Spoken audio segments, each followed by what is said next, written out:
Welcome to Paterson Parent University Learning Table. Here at the Learning Table today, we present and talk about educational issues that impact you and your children. Today, we have with us our security experts, not only for the Paterson School District, but also for the City of Paterson. So I'm going to ask them to introduce themselves and tell us a little bit about what you do. Hello, I'm Gerald Wilson, Principal Operation of Eastside Educational Campus. My job primary is to facilitate school safety, security, operational, athletics, and maintaining facility issues within the Eastside Educational Campus. Hi, I'm Captain James Smith. I'm the Executive Director of Security, Transportation, and Internal Investigations. And I helped design the school safety plan in conjunction with the state, our cabinet, our principals. Everybody had input, and we'll talk about that a little later on. Hi, I'm Lieutenant Sharon Easton. I'm with the Paterson Police Department. I'm currently the lieutenant for the executive protection for the Mayor James Warren, and I also do the community policing for the Paterson Police Department. Hey, Captain Smith, can you give us a quick overview of our security department and its operations? Yes. Currently, our security department is composed of three entities. One being contract security, which we bid on and we put out in each and every school. One is the district board officers, which are direct employees of the Board of Education. And then lastly, our last component is the Paterson Police Department, which we have at selected schools throughout the district. Now, I know a lot of people have been hearing about what happened in Florida lately, but I want to let you know that Paterson is way ahead of the curve because we've had officers deployed in schools for over 15 years. And we've had training as a result of it. The drills that they talk about today, the bomb evacuations, the lockdowns, we've had in place, and we're instrumental in developing them to begin with at the state level. So with the cooperation, especially of this superintendent, we're going to be able to keep our staff and students very safe. Can you tell us just a little bit, Jim, about the school resource officers? Yes, those fall under the title of district board officers, and they are retired policemen who have went out and received training in school resource officer training and have certificates for it. They received the same training as if they were on the job, on the police job, I should say. Then they come back and they apply these principles in the Paterson schools. Let me add one other thing. The officers that we have deployed there, mostly all of them were Paterson police officers, are familiar with the city, and as I said before, do not need GPSs to go to the schools.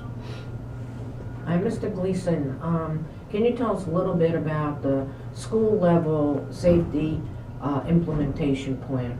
Yes, through the leadership of Ms. Schaefer and our Captain Smith, our Director of Security, we implement these drills on a monthly basis, which are mandatory. We facilitate a fire drill every month.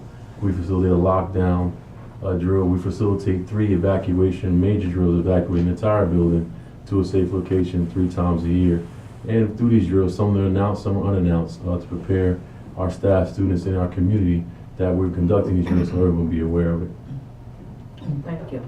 And Lieutenant Easton, we have a great partnership with the Paterson Police Community Policing as well as the entire Paterson Police Department. Can you talk a little bit about some of the partnerships that we have and some of the existing initiatives that we're doing?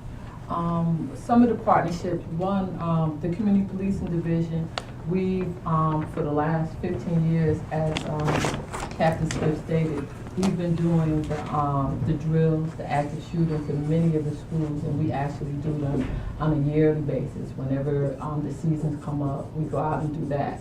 We also do the bullying, cyberbullying, career days, teen summits, parenting conferences.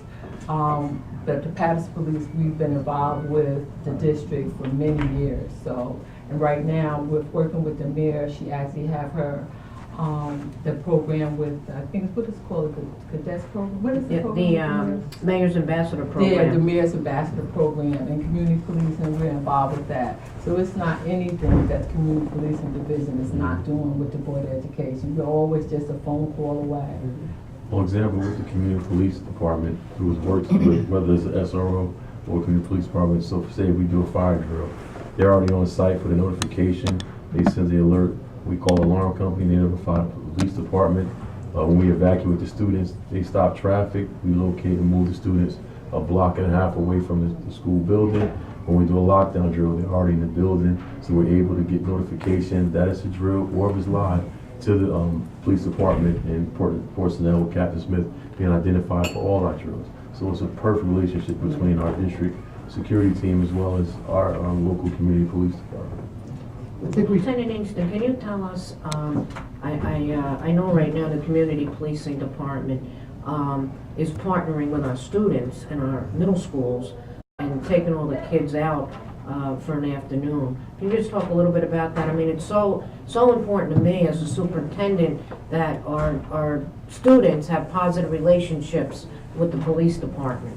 Yes, under the direction of Captain Fallon, we're doing something a little bit different now with some things that we hadn't done in the past. Now we're taking the kids to the movies, we're doing lunch with the kids. We're just trying to develop closer relationships with our young people.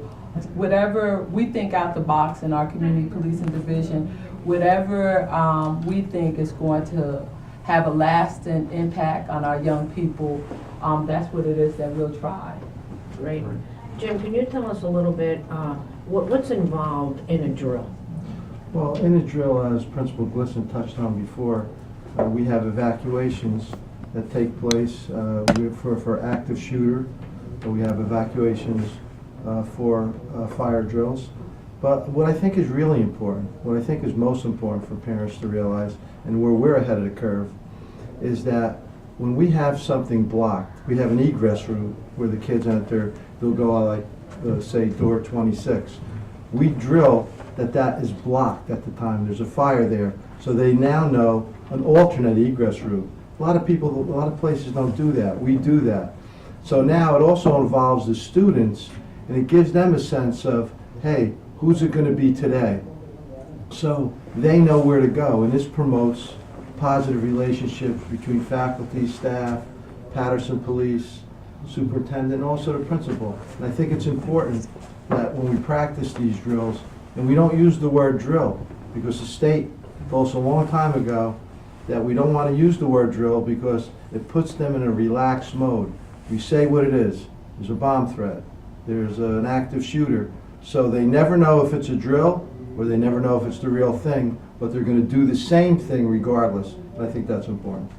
Also too, Dr. Schaefer, when the Paterson Police, when we go in with the community policing division, the parents should know that the students and the teachers, they have they pull the shades down, they go into a corner, they can only open the door when there's a certain code, so it's not that they just open the door because somebody knocks on the door. So in the Paterson school system, the teachers are very aware what to do when there's an active shooter in place. Yes, we currently use a safe code when announcing the evacuation or shooter. We give a safe code, and then releasing that it's over or all clear. It's also a code that we use inside the building. The administrators know, and the students and the teachers know by hearing that certain code that everything's safe. And that's what we use daily in every drill that we do, or emergency. Like we said, it might not be a drill emergency, but we let you know that we, like we said, we're well trained and we keep everyone informed. But we're going. Teachers have to keep students with their roll books out there when we move to different locations. You're a fire drill. Students know not to be in the area. No outsiders allowed to come in. The building is closed. The gates are moved, so we have no outsiders come in. Also, so we take it very seriously, whether it's a drill, whether it's an emergency situation. And it's not just the students, the maintenance division, the nurse division, every division Cafeteria knows, workers. everybody knows Yes. what to do when there's an active shooter. And it's something that's practiced. It's something that's practiced, so. All right, well, as you can see, this is a really serious issue about executing these drills properly. I certainly want to thank all the administrators and the teachers and the students, because when we do these drills, there is a seriousness to doing them. Because you never know when it's a drill or when it's a real situation. But I want to say that for the parents, we need your help. You know, my motto is together we can, so we need everybody working together. And so for the parents, we need you to talk to your students and your children about using trigger words.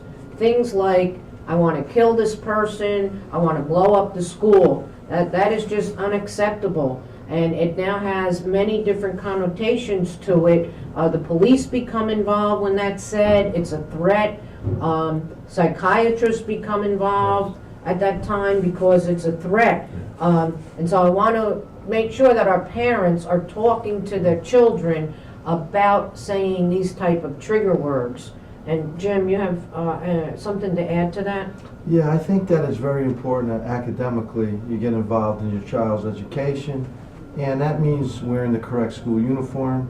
That means making sure that you know where your child is after school, before school, when they start, who their friends are, what they're doing on the computer at night. I know that we may not all be computer experts, but we have to be aware of all the different social media places that are out there, whether it be Snapchat, Twitter. You like those 3 words I'm throwing in there? And also all the other social media type of things. But be aware, and if you're unsure, we're there to help you. Whether it be Lieutenant Easton, Principal Glisson, Superintendent Schaefer, we're all there to help, because at the end of the day, our bottom line is we want to make sure that your kids arrive safely, get home safely, and get a quality education. And the great thing that our central office staff and our cabinet administration have been preaching to the principal administration: if you see something, say something. And a lot of our kids don't understand that. It's okay. Don't be afraid. If you see something, say something, because you don't know whose life you can save at that time. This is a different world we live in, and it's serious. And again, I just want to reiterate some of those phrases that maybe, you know, we used when we were young, you can't use anymore.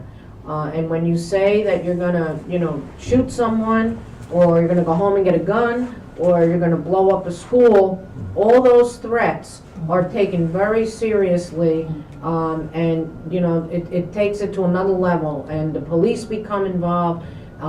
As a superintendent, I don't want that happening to our students. I want our students and our staff to be safe.